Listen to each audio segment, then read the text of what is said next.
Mrs. Rodriguez buys markers for the students in her class. She buys 3 boxes of markers for every 5 students. She also buys 2 extra boxes of markers. She buys a total of 17 boxes of markers. How many students are in Mrs. Rodriguez's class? All right, so first things first.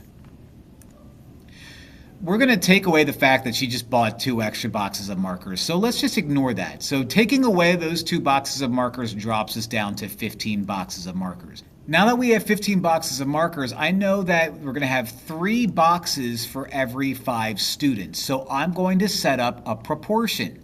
3 boxes for every 5 students, boxes per students, is going to match up with 15 equals, I don't know.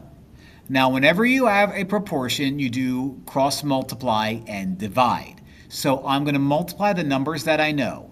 5 times 15 is 75.